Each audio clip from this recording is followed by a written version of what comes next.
Човекът днес може да лети, да строи острови, да избира пола си, да убива хиляди с натискането на едно копче, да си прави разходки в космоса. И въпреки, че притежаваме такава сила, изобретателност и право на избор, свободни ли сме?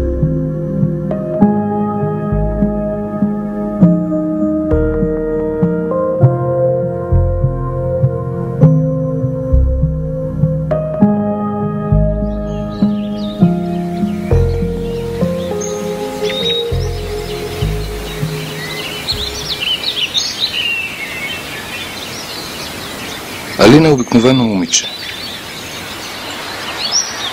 Обожава водата, морето, дори само шумът му изпълва с блаженство. Аз съм човек авантюрист. Обичам предизвикателствата. Обичам да пътувам и да срещам нови хора и да посещавам нови места.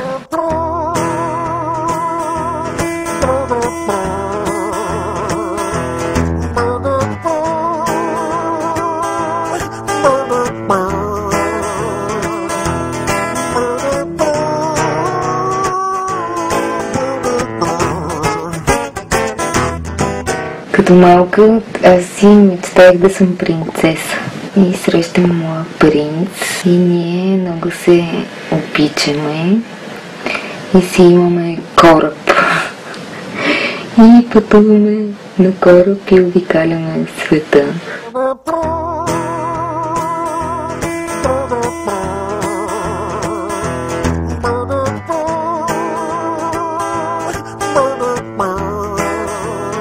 Обича да танцува, да твори, да изследва себе си. Тя е един търсещ човек.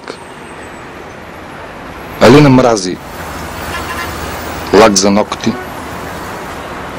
бели чаршафи, гювеч. Страхува се от тъмното и заболекар. Но един от най-големите й страхове е да не бъде изоставена. Този страх не й позволява да се отпусне в любовта, да позволи да бъде обичана и да обича.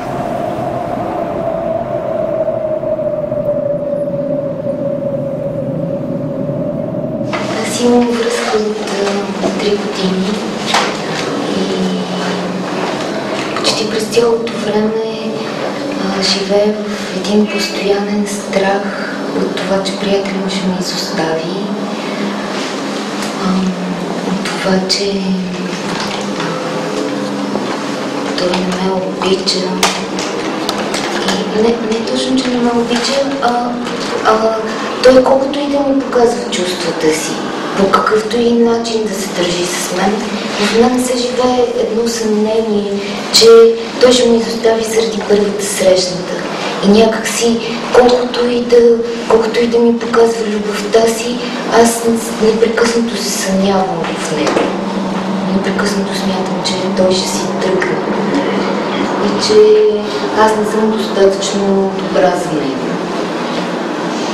И някакси, че не заслужавам това, което ми се случва. Живота ми изглежда безсмислен. Аз се чувствам в тези моменти, се чувствам безсилна и се чувствам непотребна. Чувствам се изолирана, изхвърлена. Алина е опитвала различни методи, за да преодолее страха си от изоставяне, но той все още присъстваше осезаемо в живота й. Беше време да опита нещо друго. Един нов терапевтичен метод. През 90-те години на 20 век немският психотерапевт Берт Хелингер открива мощен терапевтичен метод, наречен семейни констелации. Синтезирайки богатия си житейски опит като войник във Втората световна война, 16 години католически свещеник при африканското племе Зулу, съзнанията и опита, натрупани от редица психологически и терапевтични техники, Берт Хелингер стига до своя новаторски метод. Източниците, от които черпи информация и опит, са психоанализа, гешталт терапия, хипнотерапия, фамилна терапия, НЛП и други. Човекът за него не е самостоятелен индивид, появил се от нищото. Никой не съществува сам за себе си. Никой не е изолиран и необвързан. Дълбоко свързани сме със семейството си и нашите предци.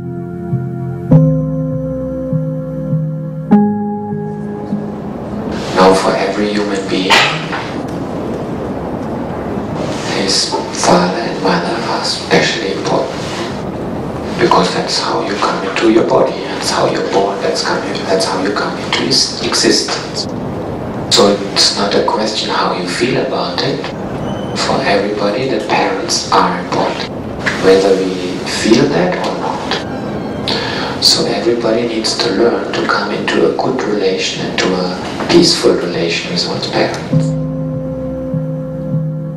В своята работа Хелингер открива наличието на мощна невидима сила, действаща в дълбините на семейната система. Тя е част от нашето несъзнавано.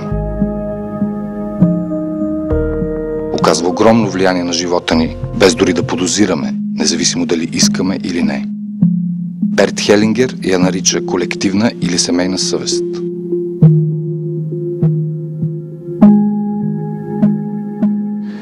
Freud in this last century was the first one to confront the Western societies with the reality that they don't have the freedom to do what they want. Той е накарал хората да осъзнаят несъзнаваното. Преди това хората си мислили: аз съм свободен, мога да избирам да правя каквото си искам. И това, което той ме казал, е било голям шок за всички, защото изведнъж хората са се срещнали с факта, че в тях има някаква сила, която ги кара да вършат неща, дори срещу личните им решения или воля. Не само това. Той също е казал, че несъзнаваното е 10 пъти по-силно от съзнателната част на нашия ум. Ние сме повлияни не само от нашето несъзнавано, но също и от колективното несъзнавано. Това означава, че онова, което се случва в колективното поле, също ни влияе. Например, това, което се случва в едно семейство през поколения, или в една страна, или в една култура или религия, към която принадлежим, също има голямо влияние върху нас. And what you see in family constellation, the things that happened even some generations earlier has a deep effect on us. That means we can carry feelings or behavior patterns from somebody who lived 2-3 generations before us, whom we never met, and about whom we don't know much about. So we are part of a collective energy field that makes us move in certain ways. And in family constellation we want to bring this to our awareness. Методът семейни констелации е форма на групова терапия. Проблемът на клиента се разглежда на базата на семейната му система и то в една единствена сесия. Първоначално той споделя с терапевта темата или проблема си, след това съобщава факти от семейната история, важни за провеждането на констелацията.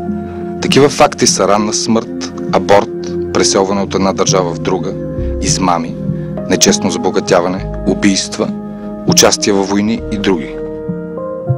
Това са събития, които могат да причинят дисбаланс в семейната система и да създадат неблагоприятни заплитания. След това клиентът избира сред хората представители за членовете от семейството му и за себе си. Хваща ги с две ръце и ги поставя в пространството според усещането си в момента. Незнайно как през участниците протича енергията на хората, които представляват. Без да знаят абсолютно нищо за тях, започват да изпитват техни емоции, мисли, поведение, физически усещания. Изглежда, че съществува определено енергийно поле, в което случайни хора се докосват до чувствата и усещанията на хората, които представляват. Аз поне самия никога не съм набрал коража достатъчно да го обяснявам това енергийно поле или да го анализирам. И винаги съм чувствал, че това е нещо, което колкото и да го назоваваме и да му даваме определения, за него единствената истина, която със сигурност може да се каже, че това нещо е много голямо, то е огромно, то движи хората, то движи представителите. Знам, че самия автор на метода Берт Хелингер, когато е бил питан за това нещо, Самият той се е въздържал да го коментира и да го обяснява.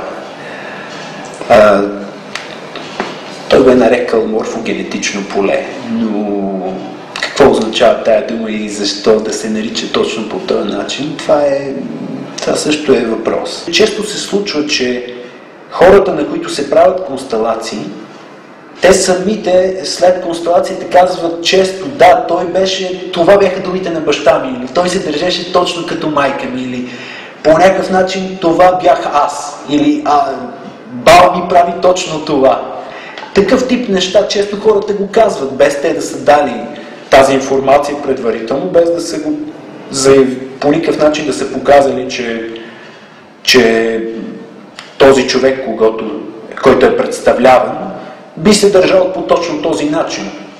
И това е част от таинството, как този човек, представител, който няма никаква информация или не знае нищо за реалния човек, как в този момент той започва да усеща импулсите, да усеща чувствата, да преживява неща, които реалният човек е преживял, понякога дори които реалният човек е мислил или мисли.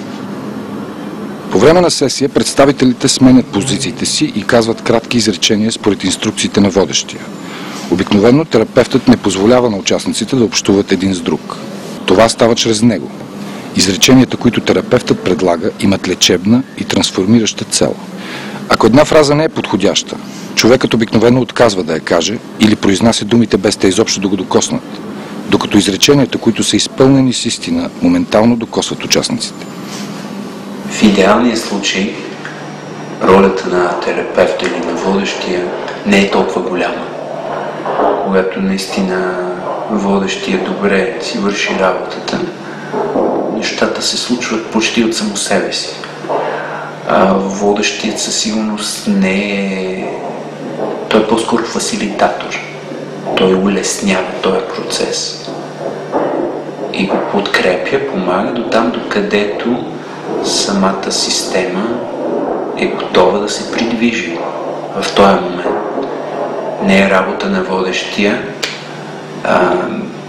да създава нещо или да се опитва да поправя нещо, когато това нещо не е готово да бъде поправено или не е верният момент за това. Или може би въобще не е възможно това да се случи. И работата на водещия е да уважава всяка система, да бъде много чувствителен за това какво самата система е готова да покаже, да разкрие, също какви интервенции е готова да понесе, да поеме тази система. По време на сесия много важни за водещия са положението на телата, жестовете, лицата. В тях се крие много информация за семейната система. Те не се поставят, не се режисират. Всичко, което се случва по време на констелация, е движено от енергията в морфогенетичното поле. С напредването на констелацията представителите намират различни положения спрямо другите участници, така че в крайна сметка всеки да се почувства по-добре.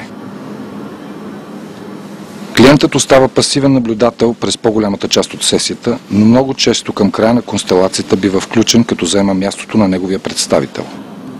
Без значение колко директно участва в констелацията в края на сесията, клиентът достига до ново разбиране и до усещането за облегчение от някои грижи, проблеми или напрежения, свързани с семейството.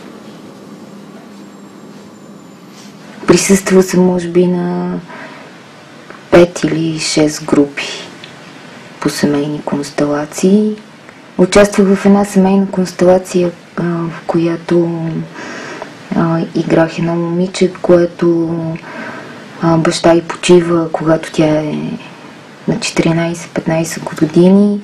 След това отношението с баща ми се промениха, защото аз, когато застанах срещу нейния баща, изпитах много любов към баща си. Някакси сякаш тази констелация аз се помирих с баща ми и ние допреди това имахме малко... Не сме имали конфликтни отношения, по-скоро липса на отношения. Имахме едни доста